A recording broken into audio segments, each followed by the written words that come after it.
안녕하세요. 반갑습니다. 저는 한상훈이라고 하고요. 넥슨이라는 회사에서 웹 개발하고 있고요. 어, 단넷 커뮤니티인 테오단넷 그리고 ASP.NET 코리아의 운영진으로 활동을 하고 있습니다.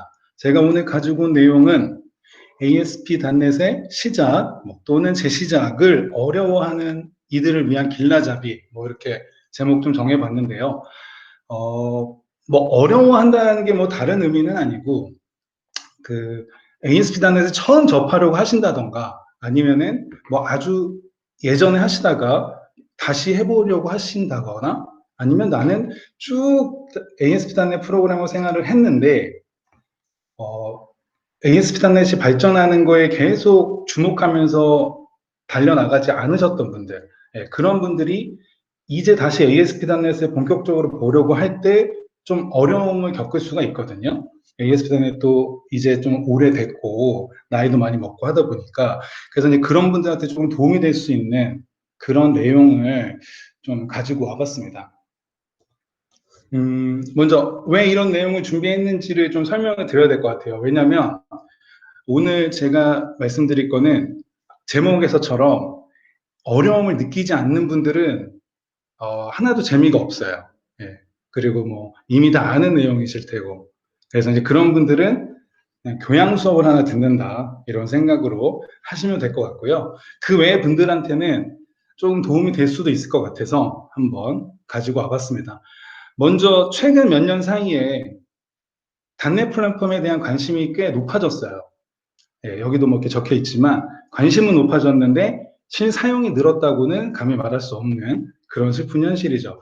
국내 기준이에요. 해외는 조금 상황이 다른데 국내에서는. 근데 어쨌든 최근에 많이 달라진 게 뭐냐면 어떤 지표나 수치상에서도 나오지만 현장에 있어 보면 관심을 보이는 분들이 굉장히 많아요.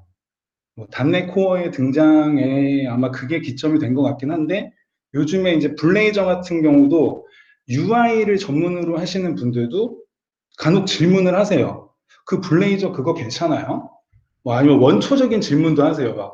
뷰 대신에 써도 돼요? 리액트 대신에 써도 돼요? 이런 식으로.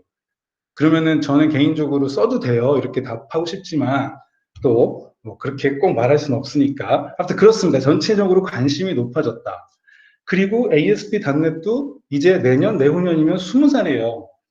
그러면 그 한 20여 년 동안에 많은 변화가 있었고, 많은 발전이 있었고, 많은 삽질도 있었고, 그렇죠. 근데 앞에서도 말씀드렸듯이 그런 발전을 쭉 지켜보신 분들도 있고, 그냥 나는 어느 시점에 머물러 계신 분들도 있고, 또 전혀 보지 않다가 이제 새롭게 ASP.NET을 보려고 하시는 분도 있죠. 그래서 그런 분들이 ASP.NET을 접할 때 이걸 쭉 봐왔던 사람들하고는 좀 다르다는 거예요. 그러니까 우리가 길 같은 걸 설명할 때도 어디에 가는 길을 알고 있는 A라는 사람이 그쪽에 가는 길을 전혀 모르는 B라는 사람한테 그 길을 설명해주면 가끔 되게 답답할 때가 있잖아요. 자기는 다 아는데. 그래서 이제 그런 과정들을 간혹 만나서 한번 이런 기초적인 부분을 정리하고 가는 것도 괜찮겠다라는 생각을 좀 해봤습니다. 그리고 이제 20년 정도 됐고 그 안에 템플릿 굉장히 많죠. 또 단넷 프레임워크 있죠. 단넷 코어 있죠. 단넷 스탠다드는 또 뭐야? 이런 식으로 이렇게 생각이 깊어지면 이제 막 시작하시는 분들한테는 ASP.NET이 굉장히 복잡한 것처럼 생각하시는 분도 계시더라고요. 근데 사실은 마이크로소프트 기반 기술의 가장 큰 장점 중에 하나가 진입 장벽이 낮은 거거든요. 그러니까 저 같은 경우도 제일 처음에 MS 플랫폼의 기술을 선호하고 공부를 많이 했던 이유가 진입 장벽이 낮다고 생각을 했었기 때문이에요. 왜냐하면 제가 학생 시절에 그렇게 뛰어난 학생이 아니었기 때문에 MS 플랫폼이 아닌 다른 플랫폼은 저한테 너무 어렵더라고요. 뭘 하나 하려고 그러면 설치도 여러 가지를 해야 되고, 막 환경 설정도 해줘야 되고.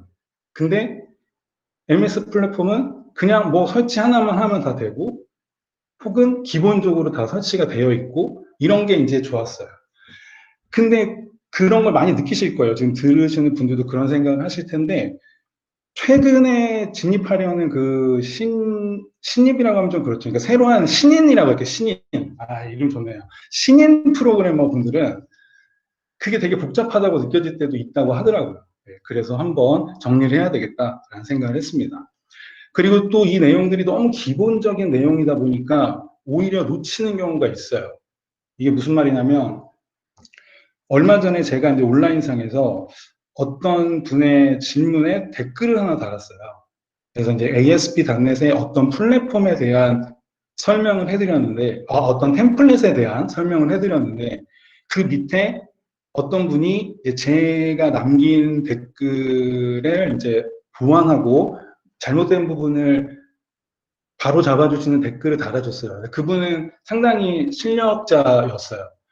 근데 결론만 말씀을 드리면 그분은 그 템플릿에 대해서 모르고 계시고 있었어요. 그래서 그 템플릿이 뭔지를 모르니까 제가 답한 게 잘못됐다라고 생각을 했던 거죠. 근데 그때 저는 무슨 생각이 들었냐면, 이게 너무 기초적인 내용들을 그냥 모르고 있는 분들도 생각보다 많겠구나. 그런 생각이 들어서, 이런 거를 한번 잡아봐야 되겠다라고 생각을 했습니다. 그리고 이제 이게 오늘 제가 꼭 하고 싶은 말 중에 하나인데, 사실 저도 이런 거에서 자유롭진 못해요. 왜냐하면 보통 세미나를 하고 컨퍼런스를 하면 항상 최신 기술 스택에 집중을 합니다. 저도 마찬가지예요. 그래서 제가 세미나 하는 것들을 보면은 항상 그 시점에 가장 최신 기술, 그런 것들. 근데 그렇게 세미나를 잘하고 현장으로 돌아가요. 그래서 이제 옆에 동료나 혹은 아는 지인들한테 전달을 합니다. 이번에 이런 게 나왔어. 너무 좋은 것 같아. 그러면 뭐라고 하죠? 진짜? 그래? 그리고 끝이죠. 그리고 야, 이제 단넷에서 이런 거 된대. 이거 너무 좋은 것 같아. 그러면 진짜? 그래? 그리고 끝이에요. 왜냐하면 현업에서는 항상 최신 기술을 바로바로 적용할 수는 없으니까, 그런 환경을 계속 갖춰 나갈 수는 없으니까, 그런 것도 있겠지만 대부분은 그렇지 않다는 거죠. 저도 그래요. 항상 뭐 최신 기술 세미나 하고 막 이거 좋다고 말하는 저도 현장에서는 구 플랫폼들을 쓸 때가 더 많고 구 템플릿을 쓸 때가 더 많아요. 예. 그래서 그런 생각이 들더라고요. 어떻게 보면 최신 기술 스택만 가지고서 이야기하는 것들은 어떤 분들한테는 그냥 그들만의 리그처럼 느껴지겠다. 그냥 뭐 좋은 거 나왔네. 그럼 나는 저거 지금 당장 안 쓰는데. 막 이런 것들. 네. 그래서 제가 원래 올해부터는 생각을 좀 바꿨어요. 그래서 최신 기술에 대한 내용도 쭉 하겠지만, 현재 이제 많이 쓰고 있거나 혹은 주로 머물러 있는 지점들, 그 ASP.NET 개발자들이, 프로그래머들이 머물러 있는 지점들에서 어떻게 하면 한 발짝 앞으로 나갈 수 있을지를 한번 고민해보는 그런 내용들을 많이 만들어 보려고 하고 있습니다. 그래서 원래 올해 초에 지금 이 내용과 유사한 걸 시작을 하려고 했었는데, 그 전염병이 창궐하는 바람에 그냥 참고 있다가 이번 기회에 이렇게 시작을 했어요. 그래서 이제 대충 머릿속으로는 쭉 정리를 하면 한 6회에서 10회 정도를 만들 수 있을 것 같더라고요. 근데 이제 주변에서 별로 좋은 소리는 안 해주셨어요. 그런 거 해도 소용없을 거야. 막 이런 소리를 많이 들어서 오늘 한번 해보고 반응이 좋으면 제가 또 좋은 기회를 만들어서 그 이후 제가 생각하는 것들을 한번 해보도록 하겠습니다. 지금 뭐 최신 기술 스택만으로 이끄는 게 능사가 아니다라는 거예요. 그래서 꼭 뭐 지금 단넷 프레임워크 기반으로 웹앱을 만들고 있는데 당장 단넷 코어로 넘어가야만 한다, 이런 생각을 할 필요가 없다라는 거죠. 그냥 단넷 프레임워크를 쓰면서도 좀 더 나은 템플릿을 쓸 수 있으니까 그런 선택도 한번 알아보자라는 겁니다. 그래서 뭐 제가 커뮤니티 활동도 하고 있고 가끔씩 세미나도 하다 보면 이런 질문을 종종 받아요. 뭐 되게 기초적인 질문이기도 하고 한 번쯤 궁금해할 만한 질문이기도 한데, 뭐 ASP.NET MVC가 있는데 ASP.NET Core MVC는 또 뭔가요? 웹폼은 이제 없어지나요? 이거 물어보시는 분들은 대부분 다 이렇게 되게 다급합니다. 웹폼이 이제 없어져요? 막 이렇게 물어보세요. 그리고 ASP.NET 버전업이 너무 빠른데 매번 업데이트 해야 되나요? 뭐 프로젝트 생성할 때 템플릿 종류가 너무 많아요. 그 다음에 제가 지금 시작한다고 하면 뭐가 제일 좋을까요? 뭐 이런 질문들. 네. 그래서 뭐 그때그때 답변을 해드리기도 하고 그러는데 오늘 한번 진행을 하면서 이런 질문들도 하나씩 하나씩 좀 해소를 좀 자연스럽게 해보도록 하겠습니다. 이 그림을 오늘 보여드리고 싶었어요. ASP.NET이 걸어온 길이에요. 이런 내용들을 웹에서 쉽게 찾으실 수는 있는데 이렇게 한눈에 보게끔 나와 있던 게 마땅치가 않더라고요. 그래서 제가 좀 나름 만들어 봤는데 만들고 보니까 지하철 노선도 같긴 한데 그렇지 않고요. 네. 그래서 뭐 저 시작부터 좀 보면 ASP.NET의 뭐 모태라고 해야 될까요? 뭐 이렇게 클래식 ASP가 96년도에 처음 등장을 했죠. 이때 되게 인기 많았죠. 정말 인기가 폭발적이었어요. 물론 저는 그냥 들은 얘기예요. 제가 그렇게 오래되지 않았기 때문에. 그러다가 2002년에 이제 웹폼이라는 템플릿을 가지고 ASP.NET이 등장을 합니다. 네. 근데 등장을 하면서부터 막 엄청 인기를 끈 건 아니에요. 2005년에 이제 2.0 버전이 나오면서 실제로 마이크로소프트가 ASP.NET이라는 플랫폼으로 앞으로 마이크로소프트 환경에서 웹 개발은 이렇게 하세요라고 하는 그 어떤 그림이 이 2.0에서 어느 정도 완성이 되죠. 그러면서 웹폼이 상당히 강력한 도구가 됩니다. 뭐 많이 쓰는 기능들을 서버 컨트롤이라는 걸로 미리 만들어 놓는다든가 또 그거를 드래그 앤 드랍 형식으로도 개발할 수 있게 해주고 물론 우리나라에서 웹폼을 드래그 앤 드랍으로 개발하는 사람들은 많이 없었지만 어쨌든 그런 혁신적인 기능이 있었고요.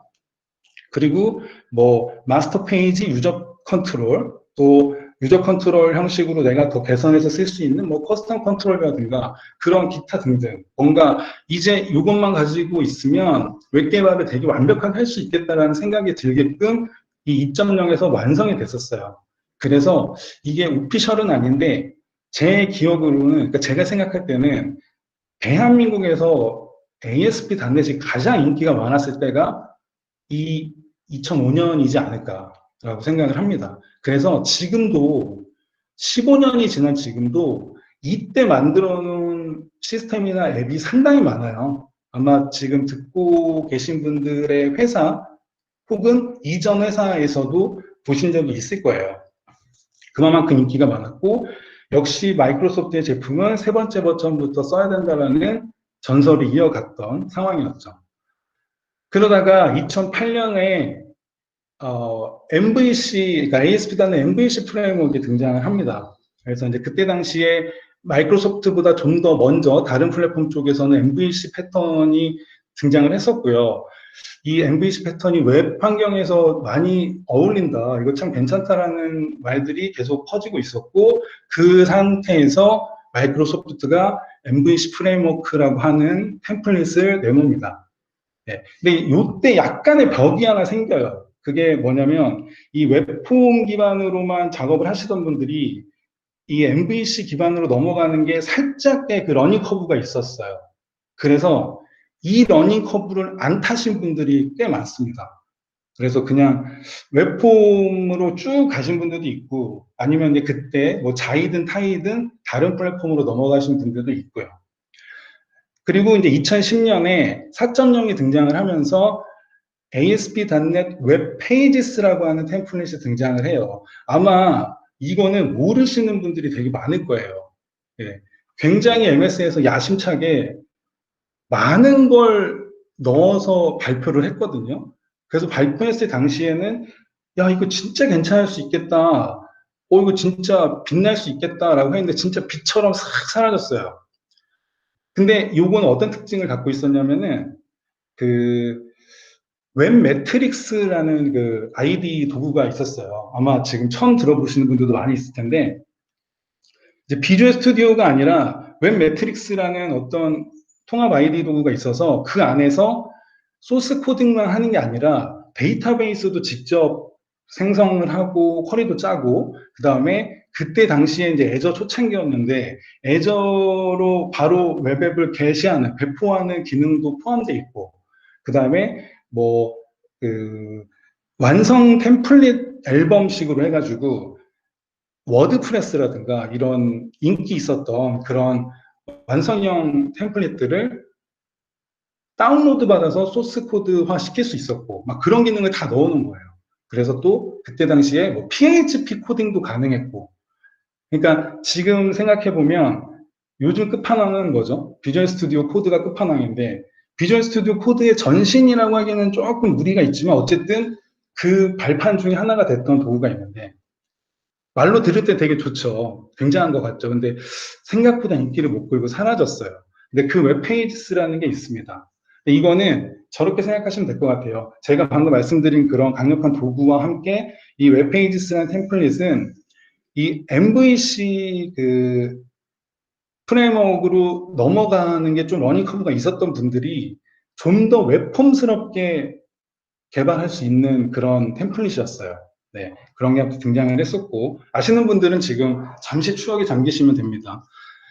그리고 이제 2012년에 웹 API와 시그널 R 같은 게 나오죠. 시그널 R은 뭐 이 전 시간에 너무 잘 설명을 해주셨기 때문에 그렇게 이해를 하시면 되고, 이제 ASP.NET 환경에서 정말로 너무나 쉽고 효율적으로 RESTful 웹 서비스를 만들 수 있는 웹 API라는 템플릿이 등장을 하죠. 사실 이 웹 API, 그러니까 ASP.NET 환경에서 웹 API라는 게 있는지 모르시는 분들도 굉장히 많아요. 오늘 이 자리에 오신 분들은 그런 분이 없으시겠지만 생각보다 많습니다. 그렇게 하면서 이제 ASP.NET은 4점대 버전으로 쭉 가요.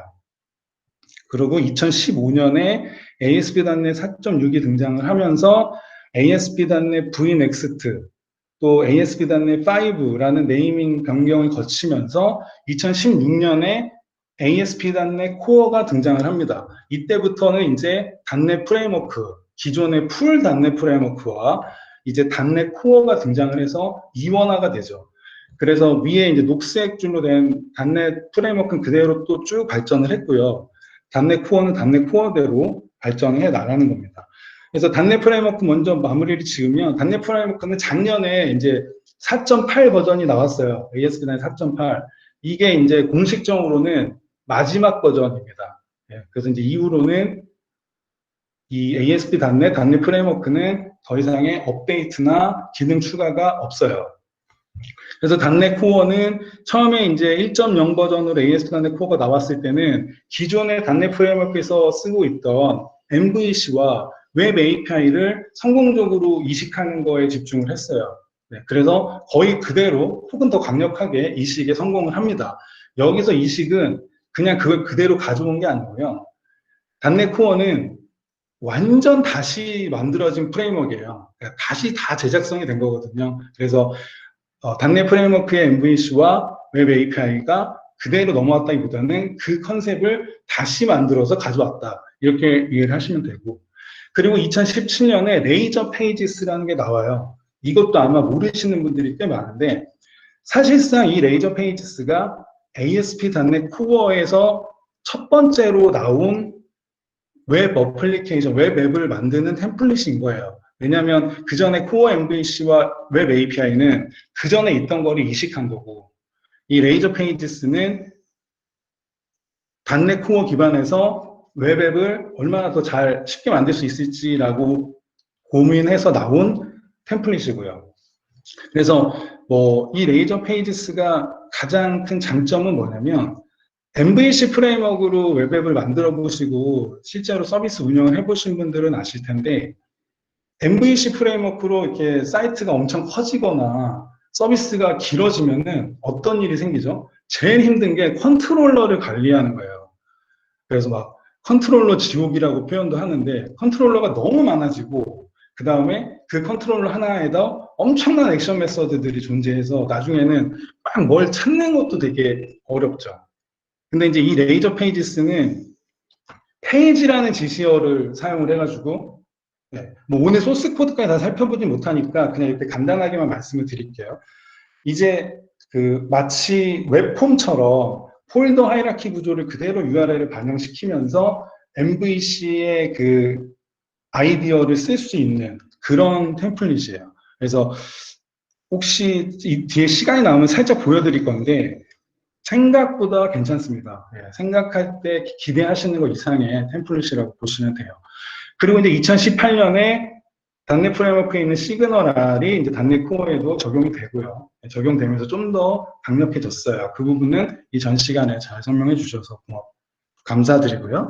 그 다음에 2019년에 이제 블레이저. 그래서 블레이저는 뭐냐면 ASP.NET으로 클라이언트 프로그래밍을 하는 거예요. 네, 아주 쉽게 얘기하면. 좀 더 풀어서 이야기를 하면 클라이언트 브라우저에서 C샵을 실행시키는 거죠. 원래 C샵은 서버 쪽 소스 코드인데 브라우저에서 실행시킬 수 있게 해주는 게 블레이저입니다. 네, 그렇게 이해를 하시면 되고 정확한 용도는 ASP.NET에서 싱글 페이지 어플리케이션을 만들기 위한 템플릿이에요. 이렇게 이해를 하시면 되겠습니다.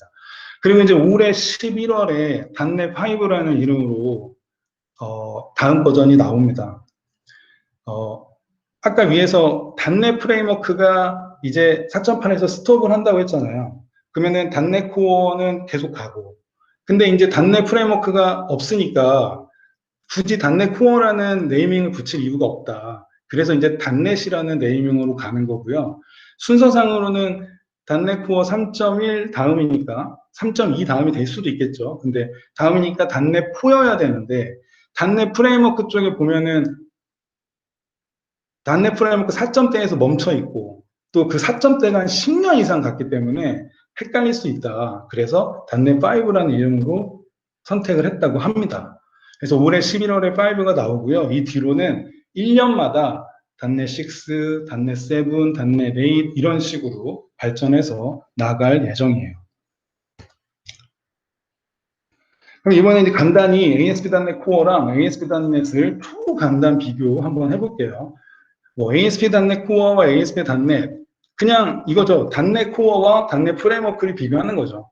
그래서 당연히 ASP.NET Core는 .NET Core 런타임에서 구동이 되고 ASP.NET은 .NET 프레임워크, .NET 프레임워크 런타임에서 구동이 되는 거죠. 둘 다 오픈 소스이긴 해요. 근데 .NET 프레임워크는 오픈 소스인데 제3자 기여가 안 되고요. .NET Core는 기여도 할 수 있죠. 그리고 이제 .NET 코어는 크로스 플랫폼이 가능한 거죠. 윈도우즈, 맥, 리눅스 다 되고 또 ASP.NET에 윈도우즈용만 가능하죠.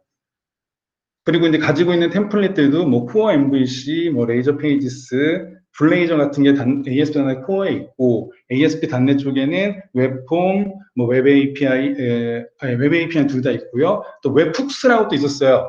웹훅가 나왔다 훅 사라진 게 또 있는데 지금 이제 gRPC 같은 걸로 대체할 수 있는 서비스라고 보시면 됩니다. 그래서 웹 페이지스 뭐 이런 거 있었다.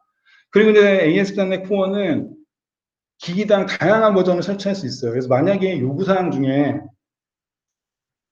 .NET 코어의 뭐 버전이 약간 다른 두 가지 앱을 설치해야 된다. 그러면 ASP.NET 코어가 맞죠. 왜냐하면 ASP.NET, .NET 프레임워크는 상위 버전이 하위 버전을 갱신하는 구조이기 때문에 그게 안 되거든요. 그래서 ASP.NET 코어는 다양한 버전 설치가 가능하다.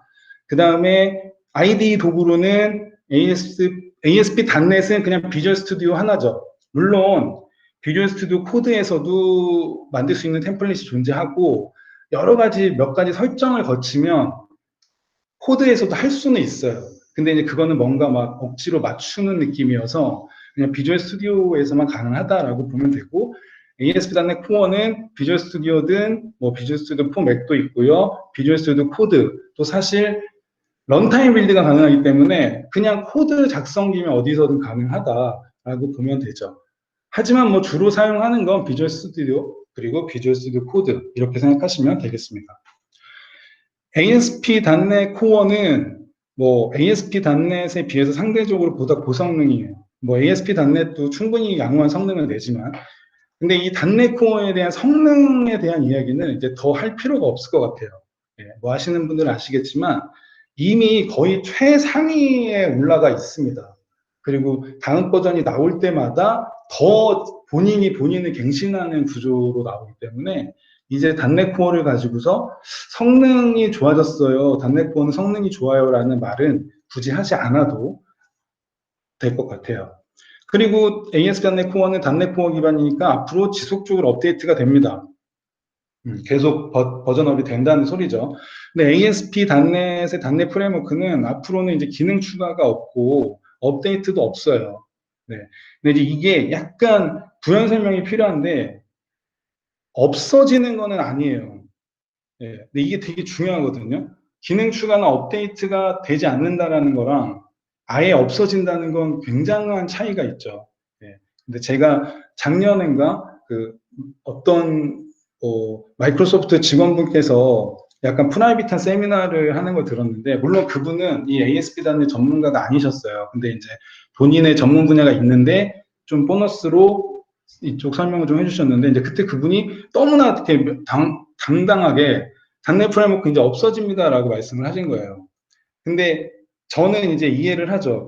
저 말은 그냥 뉘앙스상 이제 없어진다라는 생각으로 봐도 된다. 뭐 이렇게 저는 이해를 했는데, 그날 세미나가 끝나고 나가는데 뒤에서 이제 사람들이 나가면서 수근수근 거리는 게 .NET 프레임워크 없어지는 거야? 막 이렇게 되더라고요. 그래서 저는 그때 이게 참 잘못 전달되면은 받아들일 때는 그 여파가 클 수 있겠다라는 거죠. 그래서 팩트 체크만 하면 앞으로 어떻게 될지 모르겠습니다만 현재로서는 .NET 프레임워크가 사라지는 건 아니에요. 네, 그대로 존재합니다. 하지만 추가 기능이나 업데이트는 없다.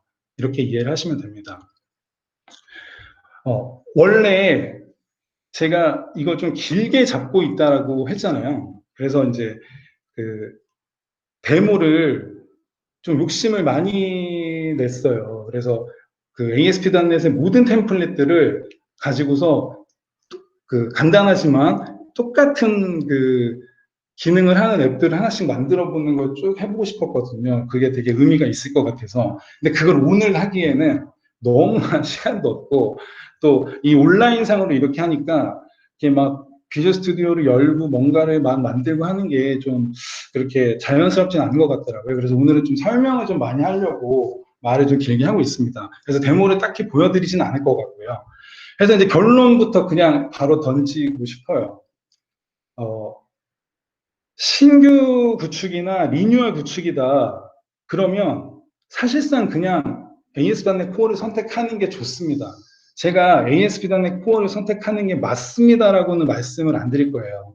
왜냐하면 그게 맞다라고 볼 수는 없으니까. 하지만 사실상 거의 모든 경우에 신규나 리뉴얼이라면 ASP.NET 코어를 선택하는 것이 좋습니다.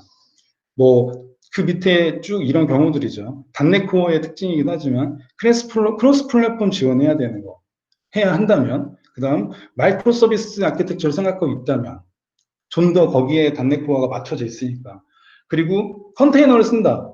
.NET 프레임워크도 컨테이너 쓸 수 있는데 기본 이미지 자체가 엄청 크니까 윈도우즈 컨테이너만 가능할 거고요. 그런 것들이 있어서 ASP.NET 코어가 낫죠. 훨씬 낫죠. 그리고 뭐 보다 고성능 그리고 유연한 확장성도 더 좋죠. 좀 더 그렇게 되어 있죠. 프레임워크 자체가. 그 다음에 이제 다양한 .NET 버전의 종속성도 요구된다라고 한다면, 이런 경우라면 또 말씀드리지 않은 대부분의 경우 ASP.NET 코어를 선택하는 것이 좋다.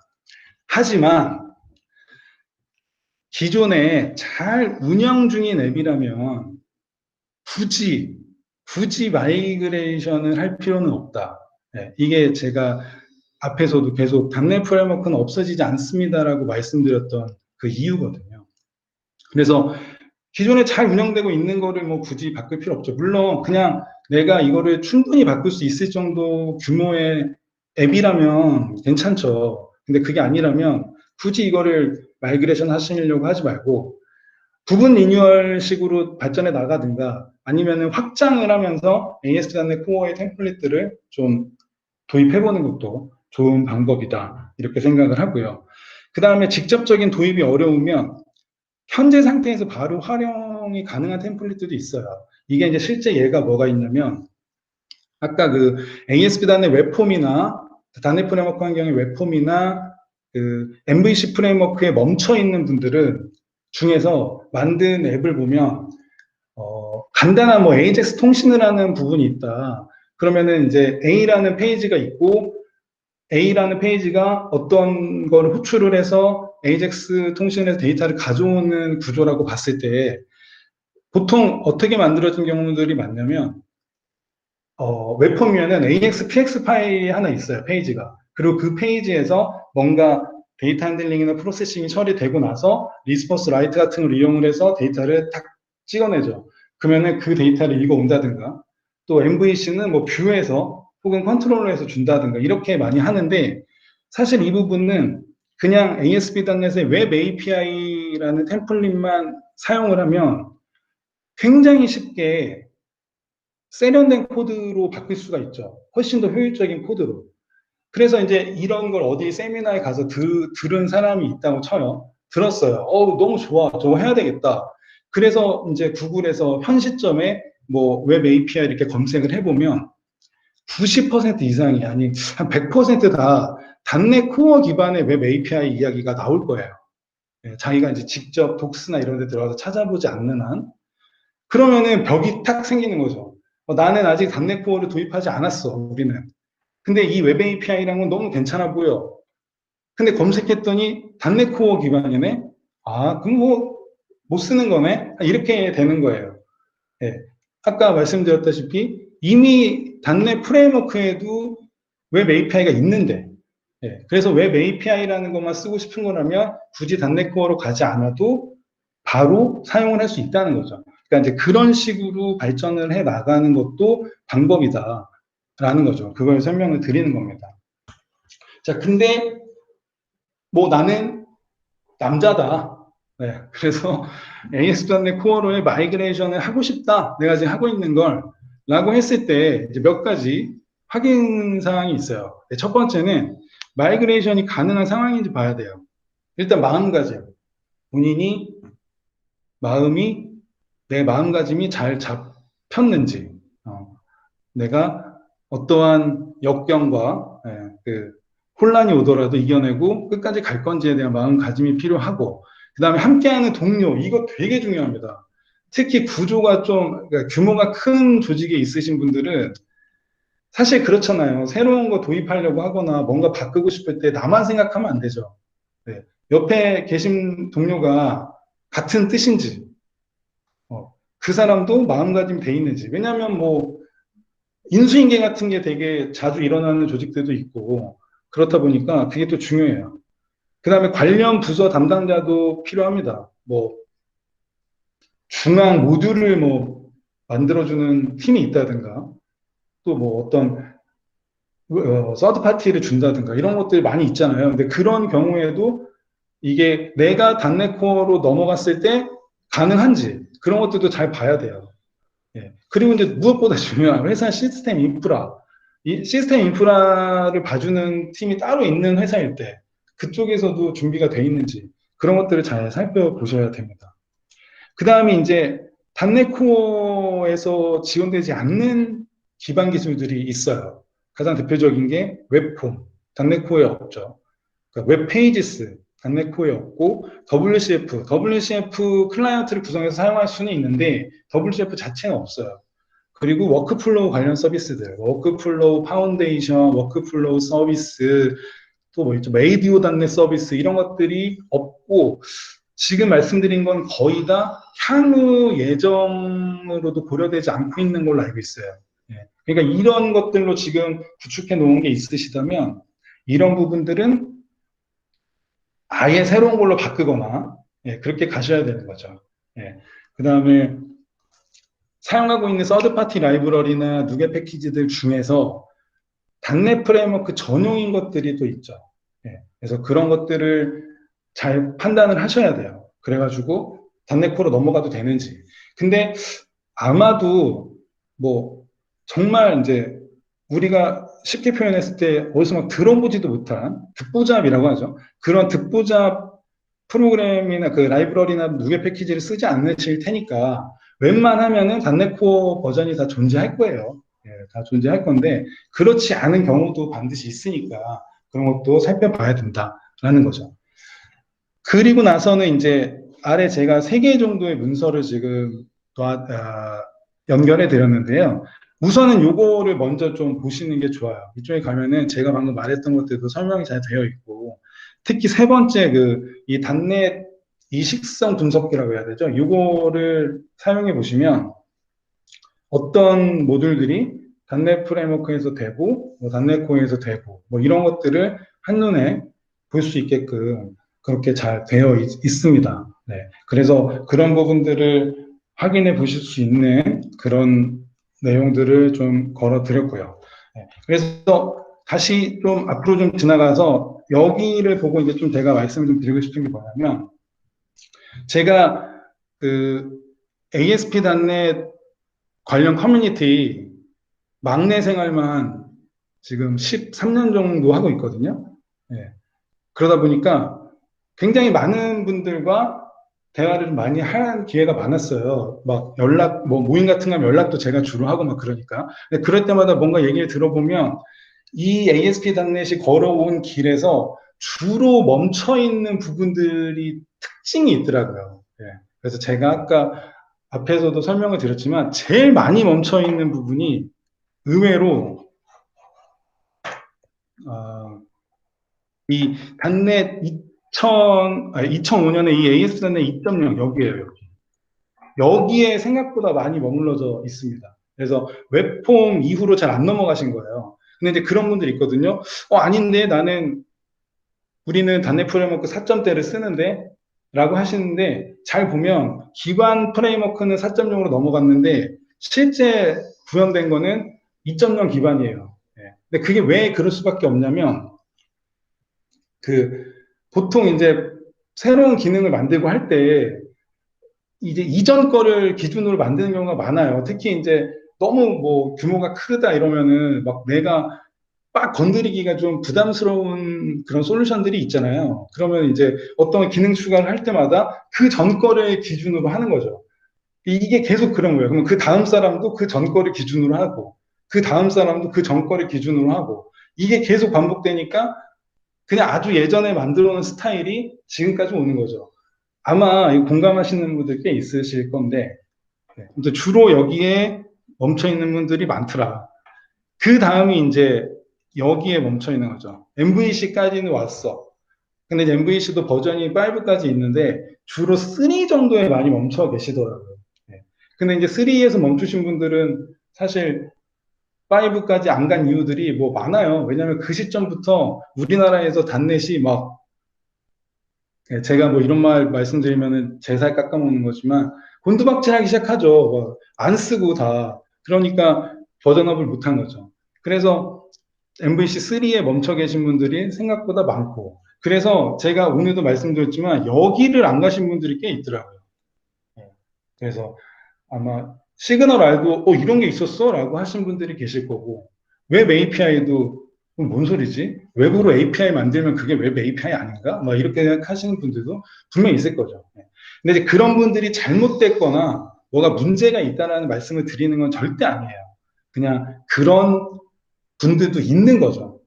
그래서 이제 제가 오늘 이런 내용들을 가지고 왔을 때 제 목적은 뭐냐면 그런 분들을 한 발짝 더 앞으로 나아갈 수 있게 할 수 있는 컨텐츠들을 좀 만들어 보려고 하는 거예요. 그래서 오늘 세션에서도 제가 너무 좋았던 게 앞에 세션들이 최신 기술에만 조명한 게 아니잖아요. 그래서 그 내용들이 너무 좋았습니다. 그래서 너무 즐겁게 잘 들었는데, 제가 준비한 건 여기까지고요. 제가 오늘 말씀드린 것들 이 참고자료 안에 다 있으니까 이 PPT가 아마 공유가 되겠죠. 그때 한번 들어가서 보시면 되고 혹시 제가 오늘 한 내용이 괜찮다라고 생각이 드시면 제가 서두에 말씀드린 것처럼 제가 좀 짜놓은 시나리오가 있는데 그 이유를 한번 가볼게요. 근데 아니야 하지 마. 뭐 이런 거라면 또 과감하게 말씀해 주세요.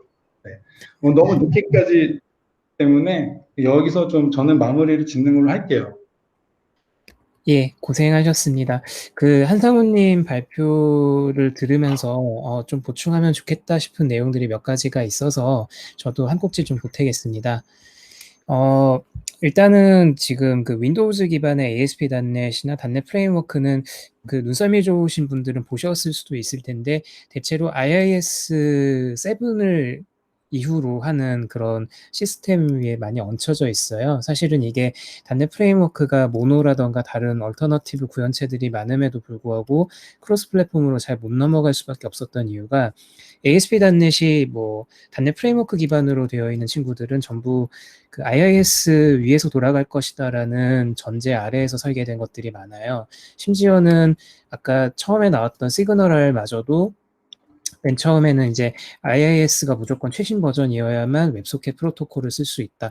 그 외에는 무조건 폴백이다. 이런 식으로 되어 있었기 때문에 막상 시그널을 .NET 프레임워크의 IIS에서 얹어봤을 때 배포를 했더니 퀄리티가 굉장히 안 좋다더라. 뭐 이런 식의 이제 나중에 그 뒤통수 맞는 경험담을 공유하시는 분들이 계신데요. 근데 그게 .NET 프레임워크가 이제 .NET 코어로 넘어가도록 마이크로소프트 입장에서는 이제 집중할 수밖에 없었던 게 이런 부분들입니다. 즉, 윈도우즈 출시 주기와 맞춰서 IIS를 최신 웹 기술을 지원할 수 있도록 요즘 얘기하는 HTTP3라든가 2라든가 이런 걸 빠르게 릴리즈를 롤아웃을 해야 되는데 사실 그럴 만한 여건이 되지는 않죠. 윈도우즈 팀도 지금 제가 보기엔 거의 존재가 없어진 거나 마찬가지이고 그러다 보니까 결국은 이제 윈도우즈와 IIS의 족쇄로부터 탈출을 하기 위해서 .NET 코어라고 하는 완전히 새로운 프레임워크를 짜내려 가기 시작을 한 거고요.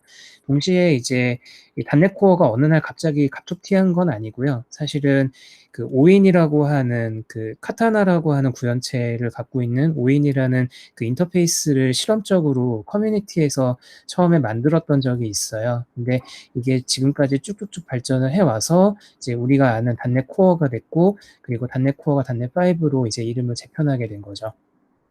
그 외에도 이제 만약에 나는 그 비주얼 스튜디오를 물론 좋아하긴 하지만 이제 우리 회사에서는 맥밖에 안 써. 이러신 분들이 계실 텐데 이런 분들께서는 만약에 회사에서 젯브레인 제품을 그 서브스크립션으로 구입을 하고 계시다면 라이더라고 하는 아이디가 있습니다. 이 라이더 아이디를 예, 마찬가지로 사용을 하실 수 있을 확률이 높거든요. 보통 단체로 계약을 하기 때문에. 그래서 라이더를 한번 그 맥이나 리눅스에서 사용하실 수 있으면 이걸 가지고 그 .NET 프레임워크는 모노를 가지고 짜실 수 있고요. .NET 코어는 뭐 그대로 설치해서 쓰시면 되겠습니다.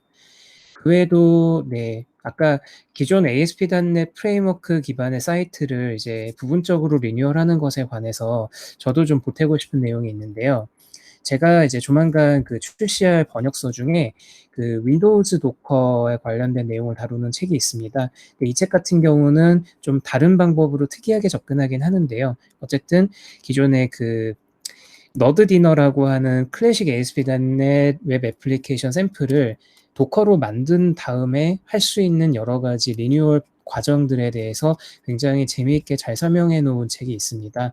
대표적으로 이제 예약 주문 같은 거 받을 때 원래는 그냥 바로 IIS로 ASP.NET으로 주문 요청을 떨구는 식으로 받는데 그렇게 안 하고 메시지 큐를 껴서 이제 예약 주문이 폭주하더라도 안정적으로 트래픽을 서빙할 수 있는 방법을 알려준다던가 뭐 이런 식으로 좀 기능 개편을 부분적으로 잘 하는 걸 이제 예를 들고 있어요. 그래서 그런 부분들을 네, 잘 보실 수가 있어서 나중에 번역서가 나오면 커뮤니티를 통해서 또 설명을 드릴 수 있도록 하겠습니다. 예, 그 다음에 질문들이 좀 몇 가지가 더 있는데요. 카인 김님께서 .NET 매너리즘에 빠져있는 개발자들에게 질문은 아니군요. 단비를 내려주시네요. 꼭 그 시나리오를 펼쳐주시기 바랍니다. 라고 의견 주셨고요. 예, 원동식님께서 AWS에 ASP.NET 쓰시는 분들 계시나요? 라고 질문해 주셨는데 예, 권효정님께서는 전 회사에서 그렇게 썼었습니다. 예. 그리고 제가 다니고 있는 회사 같은 경우에도요. AWS에 이제 ASP.NET 코어를 기반으로 게임 서버를 지금 열심히 개발하시는 스튜디오가 계시고요. 꽤 그런 분들이 많이 계시더라고요. 게임 쪽에서 유니티와 연계해서 사용할 것을 염두에 두고 많이들 하시는 것 같습니다. 예, 마지막으로 김주호님께서 스프링 같은 경우에는 의존 주입이나 AOP가 주요한 특징으로 알고 있는데 ASP.NET은 어떤 게 비교할 만한 특징인지 알 수 있을까요? 라고 질문 주셨습니다. 혹시 답변 가능하실까요, 한상우님? 네, 제가 할까요? 네네. 네, 우선 그 위에 하나 놓친 거 있는데요. 그 DL님이라고 해야 되나요? 그 네. 현재 운용하는 .NET 프레임워크 서비스가 정상적으로 운영되고 있어도 보안 같은 게 오래된다면 단넷 코어로 넘어가는 게 좋을까요? 그러니까 이게 제가 이해한 게 맞다면 단넷 프레임워크 자체의 어떤 취약점 때문에 보안 위협이 생긴다. 그러니까 그거는 걱정하실 필요가 없어요. 그러니까 아까 말씀드린 게 업데이트나 기능 추가가 되지 않는다는 거지. 만약에 단넷 프레임워크 자체가 가지고 있는 취약점이 나온다? 그거 패치는 해줍니다. 네, 뭐 그렇게까지 그러니까 그 부분이 걱정되시는 거라면 그거는 상관없어요. 그래서 그 이후로 단넷 프레임워크에서 단넷 코어로 넘어가실 필요는 없다. 네, 그렇게 답변될 것 같네요. 예, 부연 설명을 좀 드리면 그 아시는 분은 아시겠지만 놀랍게도 아직까지 클래식 ASP가 윈도우즈 서버에 지금 2020을 향해 가고 있는 와중에도 살아 있어요. 네, 이 말은 클래식 ASP는 계속해서 유지 관리가 되고 있는 중이고요. 보안 패치 측면으로요. 마찬가지로 IIS랑 ASP.NET도 이게 갑자기 사라지면 윈도우즈 서버를 쓸 이유가 사라지는 것이기 때문에 함부로 없애지 않습니다. 그래서 마찬가지로 이제 기능은 업그레이드가 안 된다고 하더라도 보안 패치는 윈도우즈라는 제품이 살아있는 한은 계속될 거니까요. 그런 부분은 걱정하지 않으셔도 될 것 같습니다. 네, 그리고 이제 마지막 질문일 것 같은데요. 뭐 AWS 플러스 ASP.NET 사례는 진짜 많아요. 굉장히 많고요. 그다음에 그 김주호님이 남겨주신 거 보면은 뭐 스프링에도 이제 의존성 주입이나 AOP가 주요 특징이면 특징이 굉장히 많잖아요. 그것처럼 ASP.NET 코어도 ASP.NET 코어 말씀하시는 거 맞겠죠? 코어도 의존성 주입 당연히 포함이 되어 있고요. ASP.NET 코어가 가진 뭐 여러 가지 특징 중에서 제가 개인적으로 가장 매력적이라고 느끼는 거는 오늘 제가 그런 내용을 말씀드리지 않았지만 이 단넷 코어라는 프레임워크와 C샵이라는 언어를 가지고 풀 스택 개발을 할 수 있다는 거예요. 그래서 클라이언트부터 서버, 그 다음에 뭐 예전에 뭐 심지어 뭐 gRPC, 뭐 워커 서비스 등등 굉장히 다양하거든요. 그게 가장 큰 매력이라고 생각을 합니다. 네. 이렇게 하면 될까요? 네, 좋은 것 같습니다. 그리고 이제 AWS 같은 경우는 이전에 그 단넷 세미나 때도 공유를 드렸던 적이 있는데 키노트를 통해서 말씀드렸던 적이 있어요. 놀랍게도 AWS가 단넷 파운데이션의 핵심 그 서포터 중에 한 곳입니다. 그래서 단넷을 전혀 안 쓸 것 같이 생긴 회사가 오히려 단넷을 굉장히 적극적으로 많이 후원을 하고 있고, 마찬가지로 구글도 단넷에 굉장히 많은 그 돈과 시간을 쏟고 있어요. 그래서 제가 보기에도 그렇고 모든 이제 단넷에 이제 인벌브된 지 오래되신 분들이 공통적으로 생각하시는 것은 단넷은 생태계가 굉장히 성숙되어 있고 앞으로도 계속해서 발전할 수 있는 여지가 되게 많은 기술이라고 생각을 해요. 그래서 뭐 지금 사용하는 기술에 머물러서 이제 계속적으로 보안 업데이트를 받는 것도 방법인데요. 근데 사실 그렇게만 일을 하면 재미가 없잖아요. 그래서 좀 더 도전적으로 이런 것도 요즘 되는구나 하면서 새로운 기술들을 써내려 가면서 같이 그 흐름에 따라가시는 것도 좋은 선택이 아닐까 싶습니다. 네, 그러면 한상우님 발표는 여기까지 마무리하도록 하겠습니다. 고생하셨습니다. 네, 들어주셔서 감사합니다. 네. 예, 그러면 이제 그 개별적으로 질문 답변하기 원하시는 분들 계실까요? 시간이 딱 11시가 됐군요. 네. 그러면 세션은 요걸로 정리하도록 하겠습니다. 그러면 이제 공유 드릴 게 나중에 이제 유튜브 채널로 오늘 녹화된 동영상 잘라서 공유 드릴 예정이고요. 네, 그 발표 자료 같은 경우도 유튜브를 통해서 그리고 페이스북 등을 통해서 공유 드릴 수 있도록 하겠습니다. 예, 그러면 늦은 시간까지 고생 많으셨고요. 좋은 밤 되십시오. 감사합니다.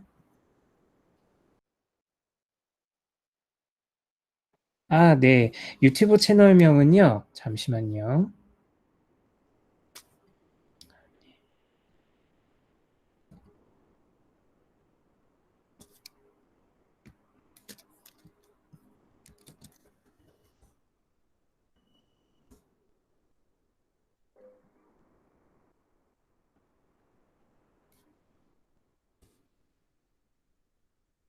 지금 보시는 것처럼 단넷데브라고 치시면은 바로 검색이 돼서 나옵니다. 예. 권민영 님 또 동영상에 같이 올릴 예정이니깐요. 같이 많이 봐 주시면 감사하겠습니다.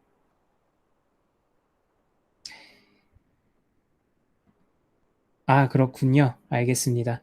예, 그러면 모두들 그 늦은 시간까지 고생 많으셨고요. 이제 마치도록 하겠습니다. 감사합니다.